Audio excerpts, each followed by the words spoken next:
You are listening to That Hoarder Overcome Compulsive Hoarding. Learn about hoarding disorder from me, somebody who has it. I promote a better understanding of hoarding disorder, a stigmatised mental health condition that is mocked rather than treated with compassion. I want to change that, and by talking openly and honestly about hoarding, I hope to start conversations that help. Find out how to support the podcast at overcomecompulsivehoarding.co.uk/support. Finally, I am not a doctor. I'm just a hoarder doing her best. So do seek professional support if and when you need it. So I am here with Dr Chia-Ying Chou, a clinical psychologist and director at the San Francisco Center for Compassion-Focused Therapies. They run compassion-focused group therapy for hoarding in California, and they wrote a chapter in the book Compassion-Based Approaches in Loss and Grief called Understanding and Healing Hoarding as a Resistance to Grief. It's also National Grief Awareness Week in the UK. I would like to say this was perfect planning on my part, but it was complete coincidence, but it still seems like the perfect timing to have this conversation. Chia-Ying, how are you? I'm good. Thank you for having me. So how did you end up with an interest in compassion-focused therapy and in hoarding? Yeah, it's all kind of coincidental and has something to do with Google. I was actually doing my PhD in London at UCL, and at that time I was specializing in trauma. And so, but like as your PhD comes to an end, you kind of have to get a real job. And so I was looking around, and at that time, there's this classmate that I was crazy about, that he was moving to California. I need a reason to be in California. Exactly. And then I was like looking online and see if I can find any postdoc in California just for fun.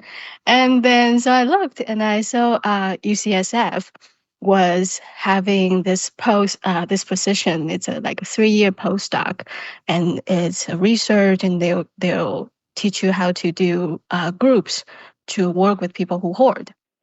At that time, even though I have been in psychology for years and years in school, I had no idea what hoarding was. I had to Google. That was 2014. I had to Google. So I Googled, and then Google tells me, oh, there's a lot of interesting connection between trauma and hoarding. Yeah. Oh, that's fascinating. I'm interested, and I definitely understand having a hard time letting go, because I was basically hoarding this dead relationship, chasing this guy. I was like, man, this feels distant. So I applied, and to my surprise, I got in. That's why I moved to California and started my journey of working with people who hoard. And at the time, we were using cognitive behavior therapy. So I did that for maybe about a year. And it felt like, well, these things are very helpful, but to some degree. There are just some things it just feels like it's not really scratching the itch. Like a lot of shame, a lot of something more subtle, more emotional. And so then I was Googling again. So I Googled shame psychotherapy, and then compassion focused therapy popped up. And then so I read it, and I was like, this is such an answer. Or there's something that CBT is not addressing, but CFT is really speaking to. And so I just emailed Professor Paul Gilbert, who is the founder of Compassion Focused Therapy. I'd say, hey, I'm in California. I'm working with people who hoard, and we'd like to learn about your approach. Can you teach me? He was kind enough to Skype with me for a couple months, like maybe once every week or once every other week, that he would just guide me through how to use CFT to work with this specific population. And so can you explain a bit about compassion-focused therapy? Sure. Yeah. So judging by the name, it has like it integrates both psychotherapy from the Western world and the Buddhist philosophy from the East. And so when we talk about compassion, the definition is the willingness and the sensitivity to face and to turn toward difficulties or suffering. And with the willingness and the skills to try to alleviate or even prevent the suffering in self or others. And so this is very relevant to like working through, for example, hoarding, right? Or actually all sorts of psychological challenges, because most of us wants to run away from what's difficult. Of course, yeah. Yeah. So like so basically in CFT we use different kinds of approach to help us understand how this is not your fault that we end up in this place with these sets of difficulties that we are dealing with. How that has something to do with how our brain is wired and evolved in the evolutionary history. And so we draw a lot from the neuroscience. And we also use that to help us understand our emotion regulation systems and kind of learn somatic ways to kind of tap into, oh, when I'm feeling a certain way in my body, that's a signal for X. Or when I am feeling like hyperventilating, what does it mean? Oh, usually it's this. It's kind of like a melting pot, melting Western psychotherapy or psychology theories and the Buddhist philosophy.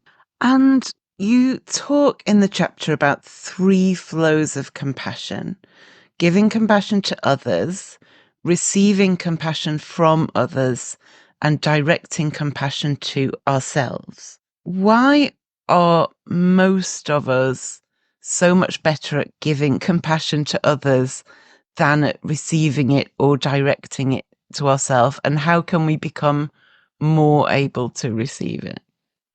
Mm. Yeah, I think that's a very universal challenge. Yeah. Yeah. Oftentimes, myself included, exactly like what you said, it's much easier to be the giver. And I think people have different reasons for that to be so. But I think some of the very common reasons are like when we are receiving compassion from other people, well, related this to grief, right? So there's like to receive, we need to be in a vulnerable sort of position. Yeah. And so when we're in that vulnerable sort of position, all sorts of feelings have their chances to come up and have made themselves known, right? Such as, well, nobody has never treated me this way. Such as like, well, I now have to be vulnerable, and vulnerable feels weak or feels dangerous. And so like there are all sorts of like our personal history of having experienced something or having never experienced something that can come up when we are receiving from other people. And I think very similarly, when we are giving compassion to ourselves, it's almost like the question of deserving comes up. Or even before deserving, some people like it feels like it's hard to even face myself. Like looking at the mirror or giving compassion to me. Oh, first of all, what is that? Kind of gross. Or like facing me, you mean me, this ugly self, I deserve that? Like, oh man. Yeah, so there's a lot of like very sensitive and very vulnerable things that can come up when we are receiving, whether from others or from ourselves. I had no idea until I started this podcast quite how often people who hoard have a history of trauma or grief or both.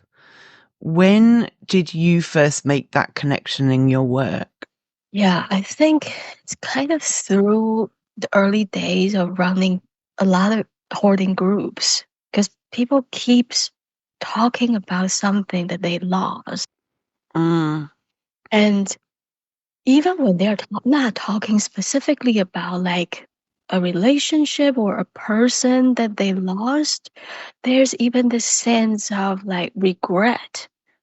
It's like they lost how it could have been, or they lost the opportunity of living in a certain kind of lifestyle or being a certain kind of person. It can be so nebulant. It's not always about losing a specific person or a specific job or specific something that you can name. It can be so intangible, the kind of loss that people are experiencing. Yeah.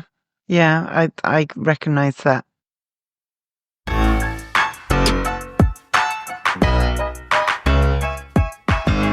Did you know that you can get a free weekly email from me by signing up at overcomecompulsivehoarding.co.uk/newsletter?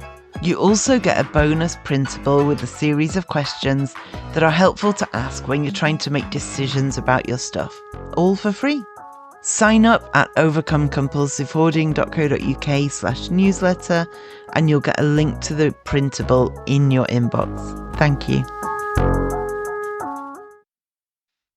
What is it about grief that can either lead to hoarding or exacerbate existing hoarding? Yeah, that's a good question. Well, I don't have a very evidence-based answer. Like I've done research, collect data, and say, oh, this is the pathway from A to B then to C. I don't have that, but maybe there's research out there suggesting that. But based on my clinical experience, I would say that it was kind of like the hard time grieving. It's not grieving itself directly. It's more about the resistance to grieve or the resistance to get in touch with what's very vulnerable and very scary. Grief is a very scary feeling. Yeah, we have all sorts of ways to distract ourselves from it. It's very easy to distract. We can think about the bright side, we can get busy doing something else, or we can think about how we are in control. We have all sorts of ways as human beings. We're very smart.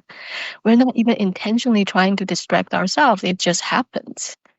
Because grief is very, very scary and vulnerable. It feels like you are losing it. It feels like you are not in control. It feels like it can never come back. You don't have the chance anymore. It's very frightening. And so we do the opposite. We try to get in control to get away from it.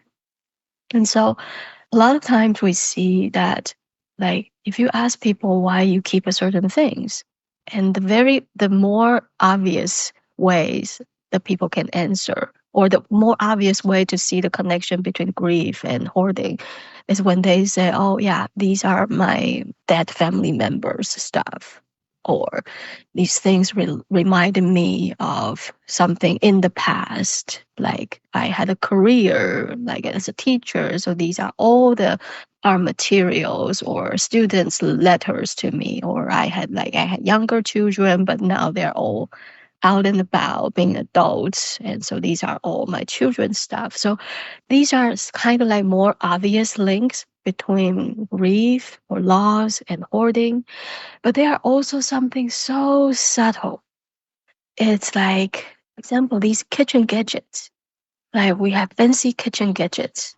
And if you really think about what the kitchen gadgets mean, it means, oh, when I use it, it makes me feel like I'm living a certain kind of lifestyle. I'm this certain kind of person, like how they portray on TV. And I have all these gadgets, but I don't use them because I don't actually live that lifestyle. I just like to preserve that possibility or that comfort of like, oh, I have it. If as long as I can start using it somehow, like that dream that I had to be a certain kind of person is still there. Yeah, that makes a lot of sense. So earlier this year, two close friends died unexpectedly. It was obviously a really awful time. And in terms of my hoarding, it seemed to have two effects. One was that I became hyper aware that anybody else I loved could also die at any minute. And so I felt like I couldn't get rid of anything that anybody had given me because I'd want it if they died.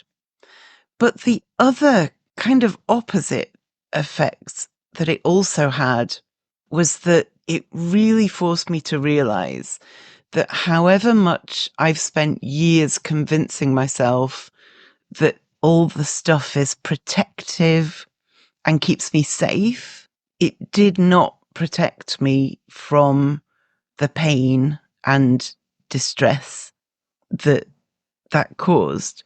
And that was stark. That felt stark. In your clinical experience, how do other people react to grief in terms of hoarding? They resist. They resist. Like we often hear people keep their family members' belongings for decades after the person have died. And it's not like they go and look at those stuff. No, they just know that it's somewhere, but they don't want to look at it.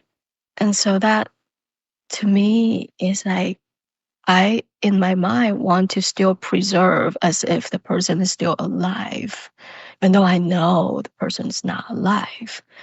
And I preserve it, but I don't want to confront those things, because if I see those things, I will be reminded, oh no, he or she's not here anymore.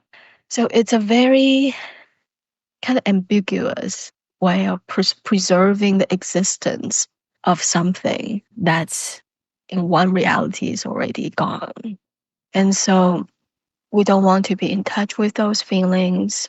We don't want to be reminded by things that about those feelings. There's a lot of anxiety in trying to maintain this secret, right? Because there's a secret you're trying to keep away from yourself, which is this person is gone. But you know it's there, and you don't want to get in touch with that. So there's anxiety there trying to hold and keep that secret. And the anxiety causes restlessness. And also that's to answer the earlier question about how does the resistance to grief makes hoarding even worse. If you think about having to go through your belongings to sort them or decide whether you discard them, you kind of need to feel more settled. You kind of need to have the capacity to be in touch with yourself.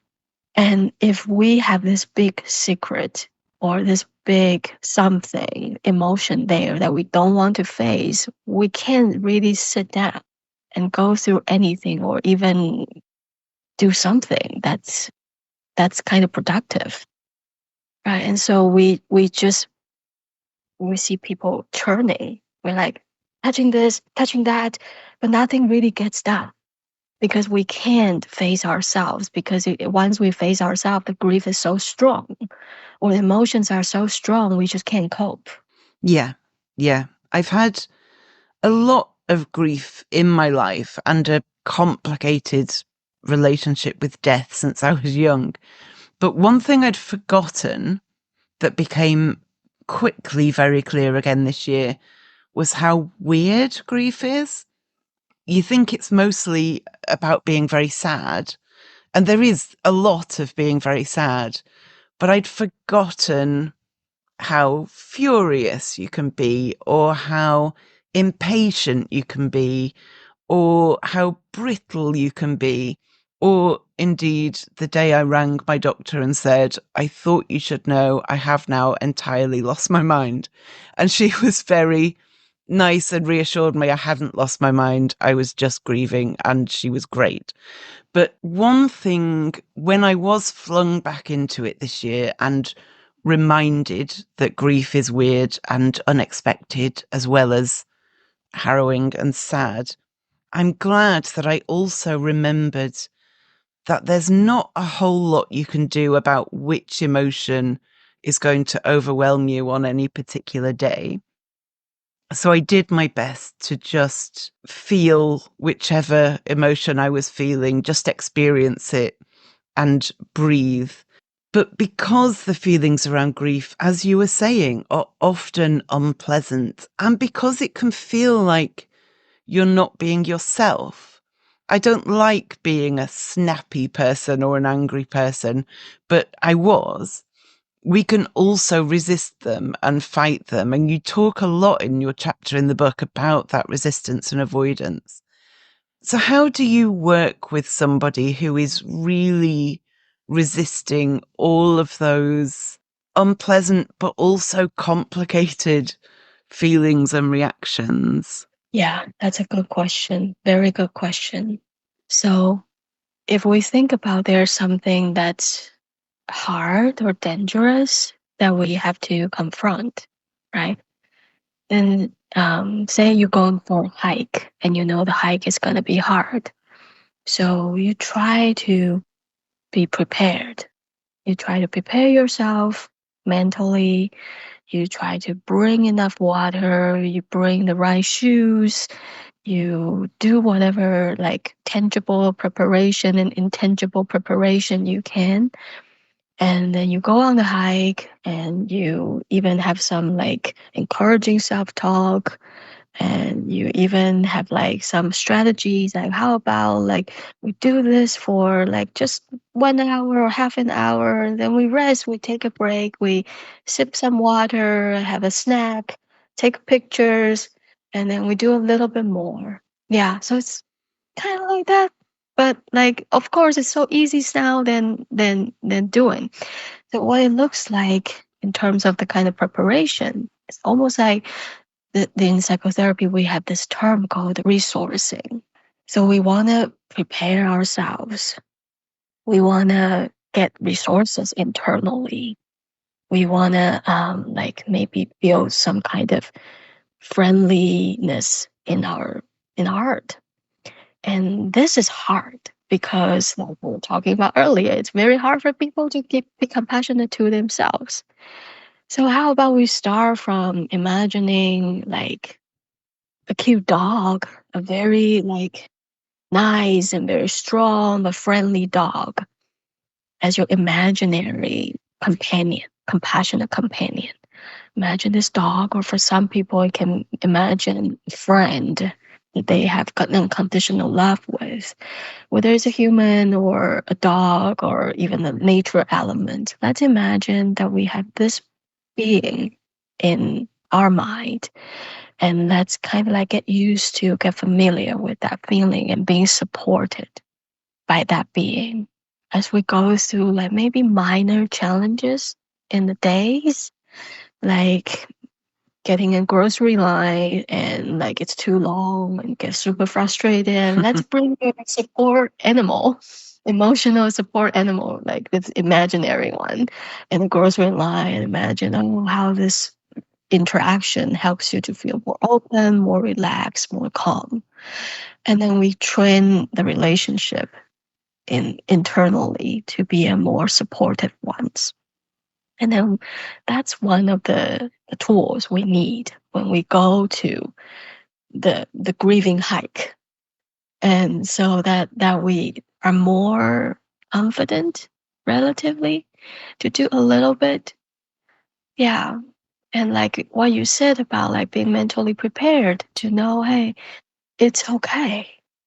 That and it's normal that sometimes we feel not normal. And grief can be like anger, and like one thing to also maybe helpful to keep in mind is that these emotions are not ourselves.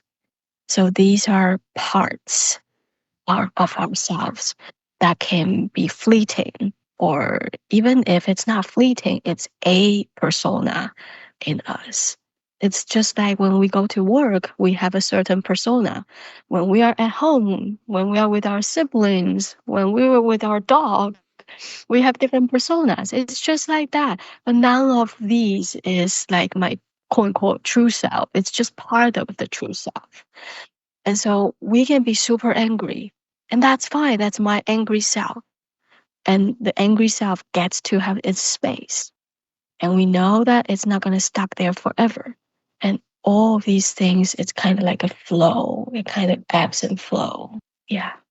And so I guess you can approach it tentatively and see how that feels, and maybe step further in, maybe step back again, and pace it, maybe. Right. Pace it. Yeah. And these emotions, they have their own free will, if you will. So it's kind of like you give yourself space. It's like you invite them to come, but they may or may not come.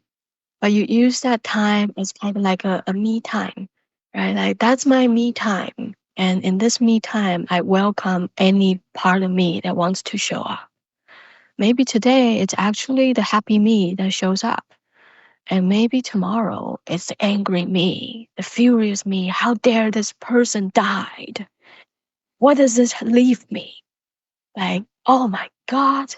Right. So there's different parts of you that can come. But the intention there is that I am wanting to create space for my grief. So we have that intention. And emotions, they have their own timeline. They decide when and how long to visit. Yeah, I think quite early on, I just kind of went, okay, well, I'm clearly going to spend the rest of my life crying. So I need to learn how to go about my day while crying. And it made it maybe a tiny bit less overwhelming, because I was like, although it wasn't true, I haven't spent the rest of my life crying. I spent a lot of it crying at that point and still do, but almost giving into it. I don't know. It's really hard to explain. Giving into it, but not in a powerless way, just in a kind of accepting way. Yeah. Yeah. And that's what we kind of like circle back to what we talk about in the beginning about compassion.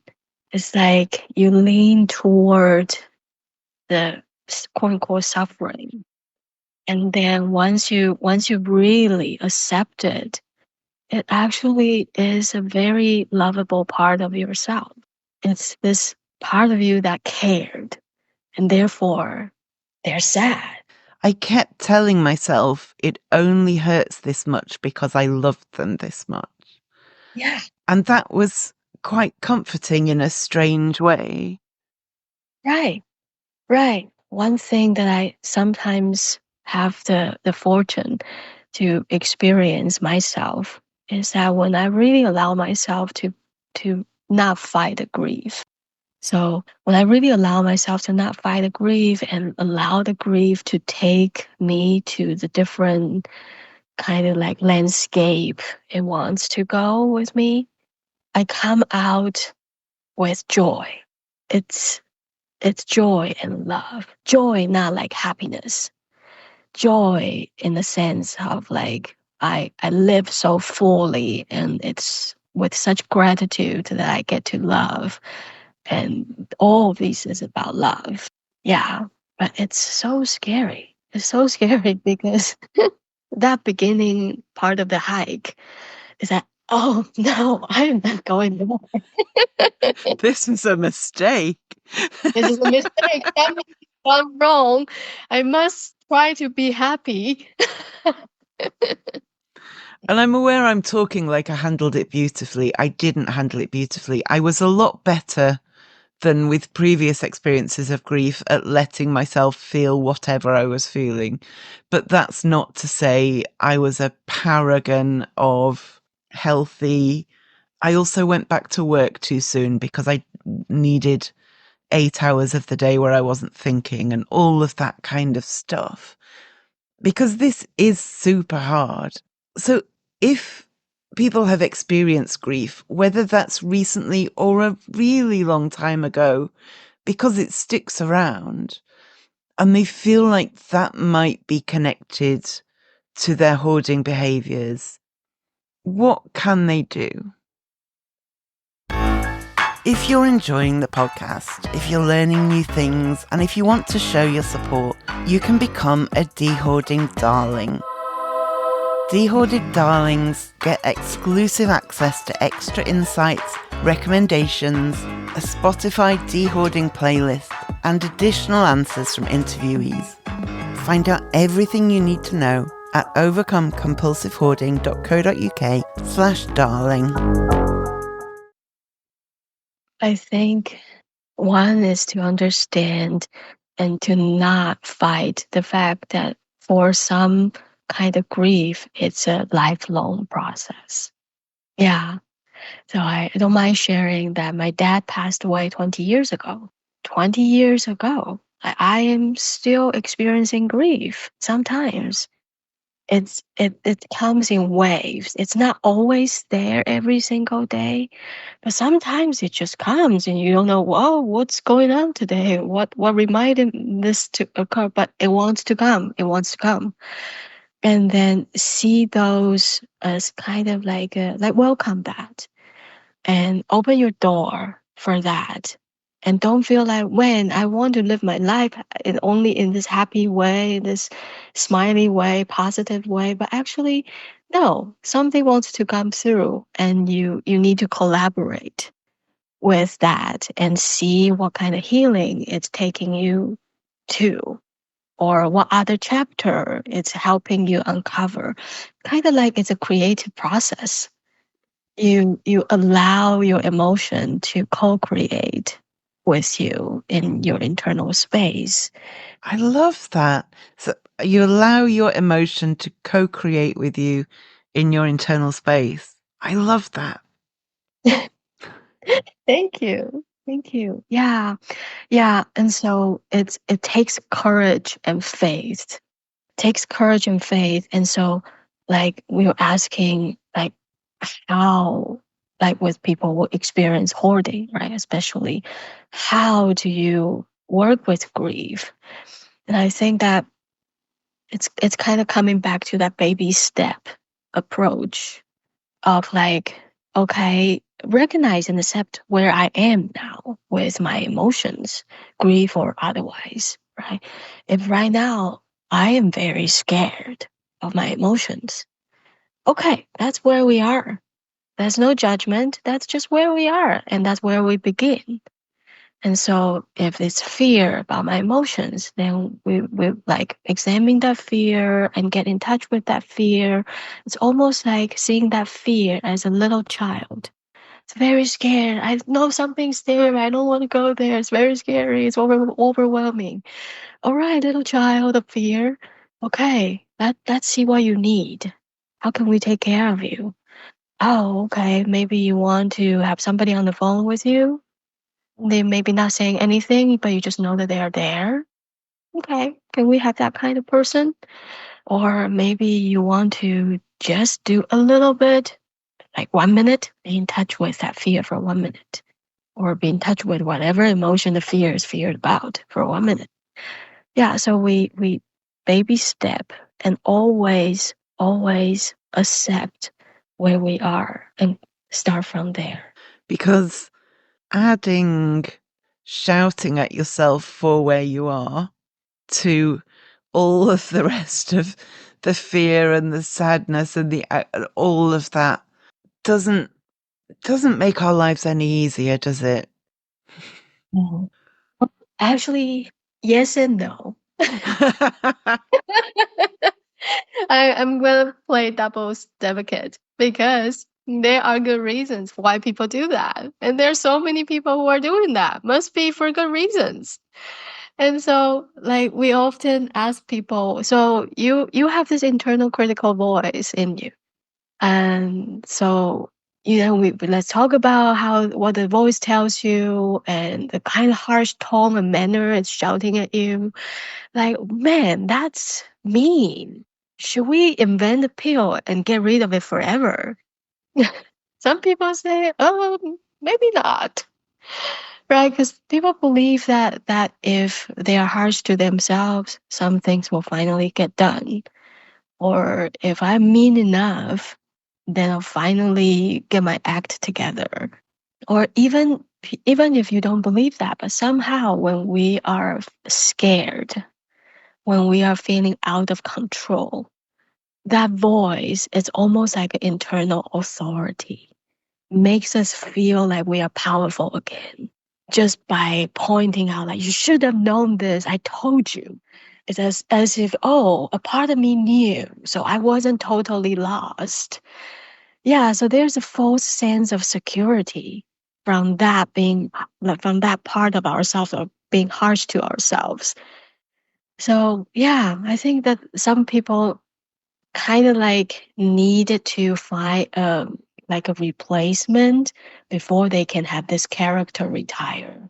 I have been thinking a lot about my own inner critic over the last few months, and I have reluctantly concluded that I think a lot of the time it is trying to help. It's just really misguided in the way it's doing it. And that it's something I've been trying to banish for years. And I finally accepted that 40 odd years of trying to banish it has not worked. And so maybe I need to look at other ways of dealing with it. And in this kind of shifted understanding, I'm resentfully trying to make a bit of space for it and say, okay, what is it you're trying to do? Let's see if we can work out a better way to do it.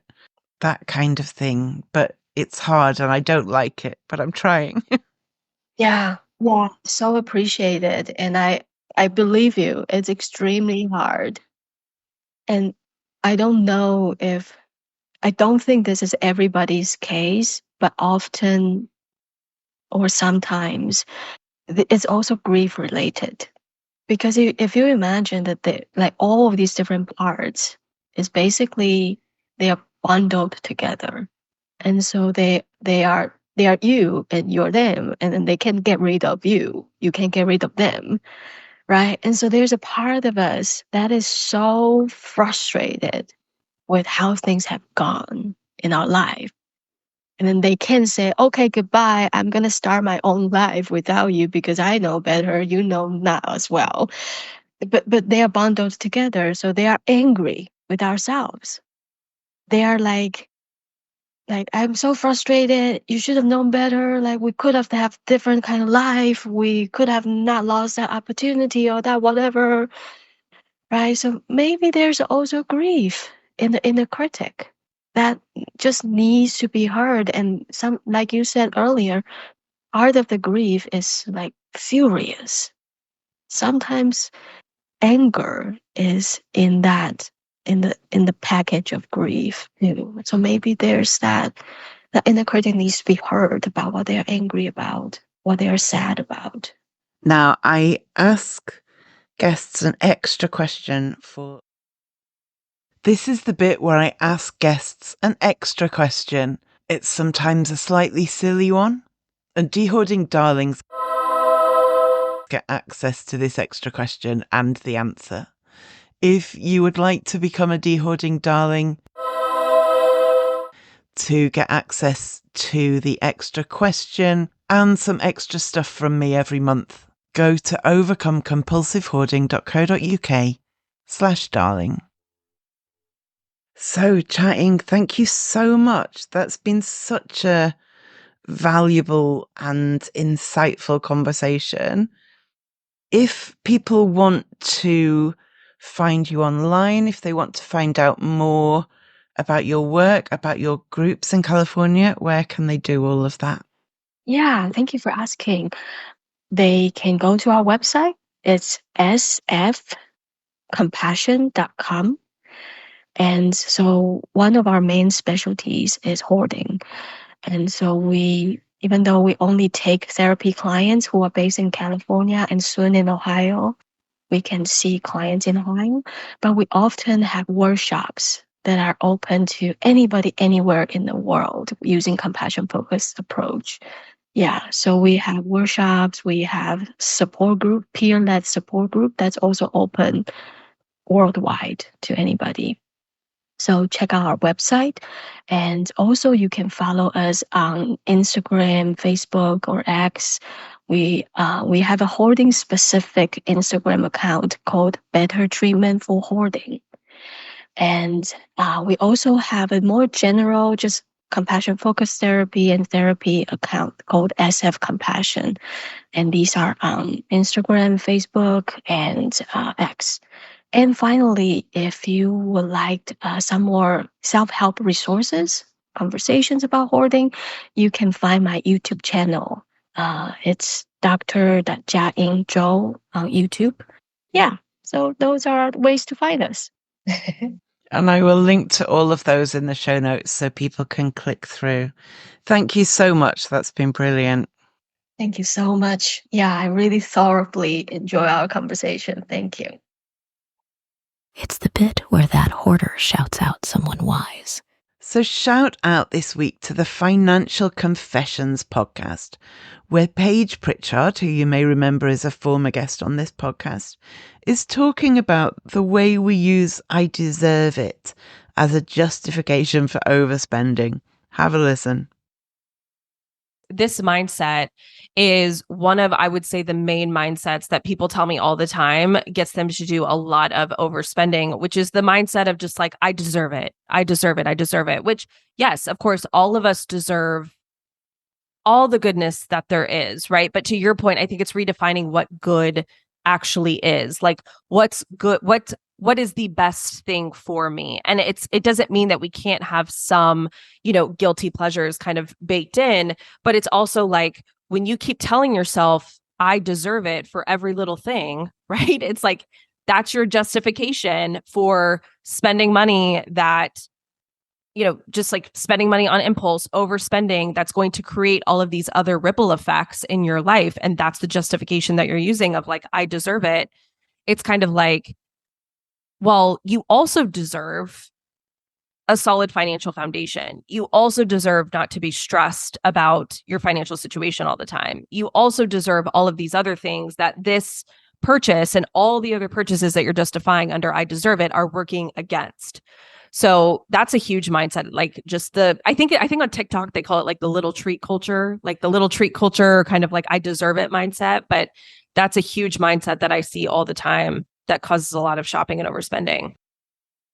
It's worth bearing in mind, especially at this time of year. Okay, thank you for listening, and I will speak to you next time.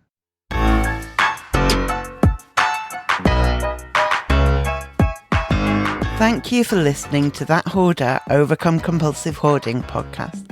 It's been a pleasure to have you on board.